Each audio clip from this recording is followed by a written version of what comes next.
So, Jason, thanks for being with me. Yeah, it's been a long time. We were just chatting about that. I think it's been about 10 years. I think the last time I saw you, I was in Tasmania and you were there finishing off your honours. Yeah, my honours degree. Yeah. And I remember that moment because I remember I think you just handed in or something, and you actually taught me how to play Wonderwall on the guitar. That's one of the things I Yeah, remember about perfect. that. There you go. And you taught me like how to like learn the guitar through playing songs. Yeah, And then next it thing I makes it a knew, lot more fun. yeah, it Yeah, changed the way I looked at playing the guitar. yeah, And I beautiful. always remember that. And obviously when I play, I'm still not very good, but um, it's a lot more fun. Let's put it that way. Yeah, And beautiful. That's what it's all about. yeah, and you from there, I remember, yeah, I saw that you went on from doing the marine conservation degree, and you were straight into it. You were living the life. You went to, I think it was Indonesia first, and then Yeah, you were playing music with your band Lost Thylacines, yeah, and you were actively in there cleaning up beaches. I think pretty you and much. maybe a few friends, and then Yeah, before I knew, I saw photos of you giving educational seminars to communities, and I found it totally remarkable. So I was really keen to have you on to chat about it and understand the motivations behind that. beautiful. Yeah, Thank you yeah, very much, bro. I appreciate that. yeah. So yeah, I mean, how did you go from wanting to from the marine conservation degree in Mornington Peninsula to just saying, right, I'm going to go surf, play music, and clean beaches? Yeah, I started doing like a couple of projects with invasive species like Mysterious amurensis around Port Phillip Bay Yeah. or Northern Pacific Sea Star. And did like a government grant with that, caring for our country. So I did that for about a year, and then I got involved in doing bushland restoration projects for, well, upward. I've been working restoring bushland habitats now in total probably like 8 years. I worked in and out of doing bushland restoration across Victoria as well as the southwest of WA or Western Australia. And then pretty much like when it come to the conservation side overseas, I'd always gone to Indo to go surfing. And I always felt like whenever I went to Indo, I was always taking memories back, of the good times that I'd had in Indonesia, but I'd never really given anything back to Indonesia. So for me, that was kind of slightly out of balance, like in terms of my morals and everything. I was sort Wow. of like, well, Yeah. I've gotten so many good lifetime memories from this place. Like, what can I actually do to give back to the people that have given me these memories, the communities that have, shared their time and their place with me. So I'd arranged a little like music tour around Java, which was for 3 weeks. And pretty much when I spoke to the booking agent, who was a local Indonesian guy called Herman, I asked him, what can I do in order to give back?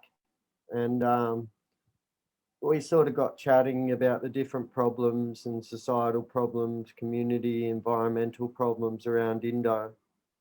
And one of the biggest highlights for me, especially being a surfer and an ocean scientist, was the marine debris problem that they were suffering in Indonesia. And I was like, well, this seems to be, that's the one. Like, that's the most cost effective one that I can do actually as an individual.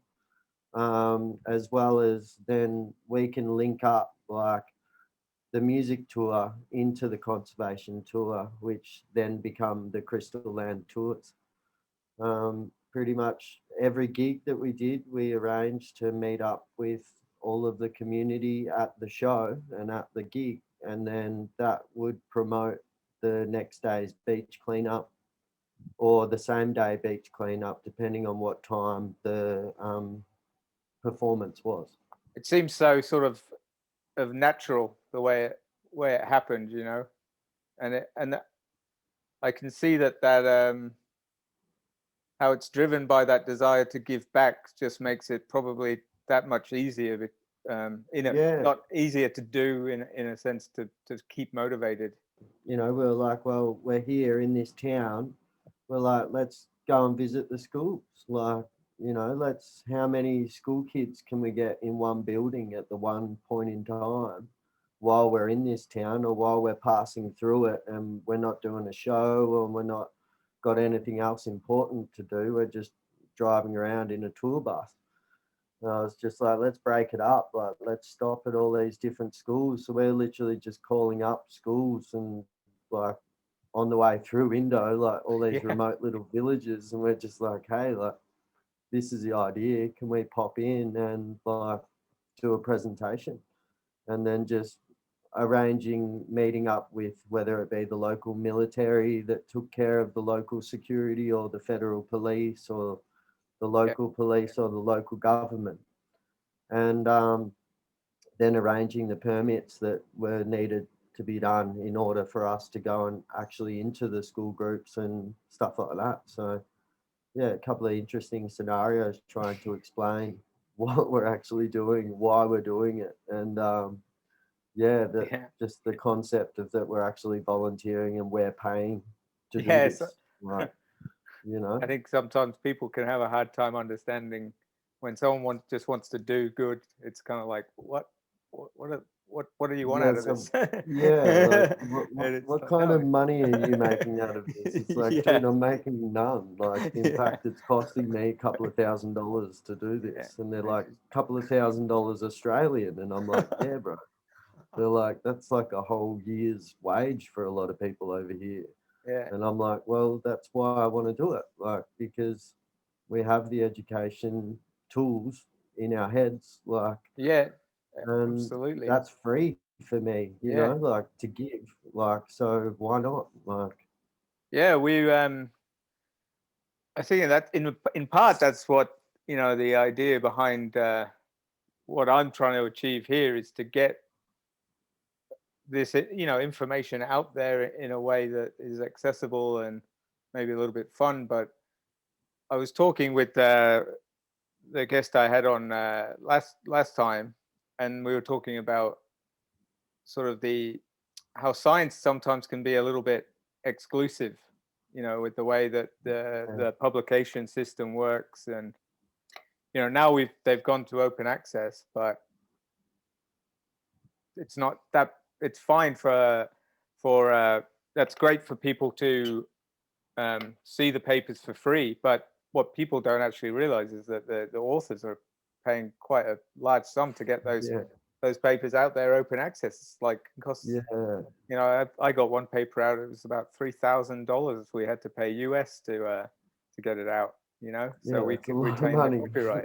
And it's like, well, and time sacrifice too, you know, in order to produce that paper, collect all the data, process it all the statistics, everything along that goes along with it. It's a large chunk of your life that goes along with that, outside of the monetary value, you know.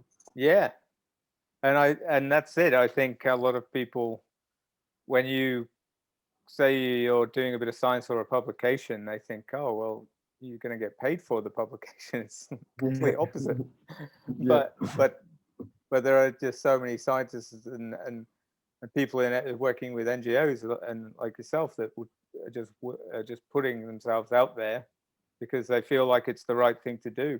Leave a little footprint on humanity's memory of you, you know. You can't take all the possessions you have with you. You can't, you know, the money will come and go, and you can't take it with you. All the fancy clothes and especially all the stuff made of plastic. That ain't coming with you. That's going down to the bottom of the sea or something, you know. Like, it's causing more damage. So the only thing that you leave behind is quite possibly your legacy. So what good did you do for other people? Like that's Yeah. the sort of legacy that people will actually remember. Yeah. Especially if they can pass that information on to future generations and it benefits that general area, or who knows how far that net gets cast. You Exactly. just Yeah. hope that it's overall a beneficial one for a larger group of people. Yeah. And I mean, in Indonesia, what a place to do that.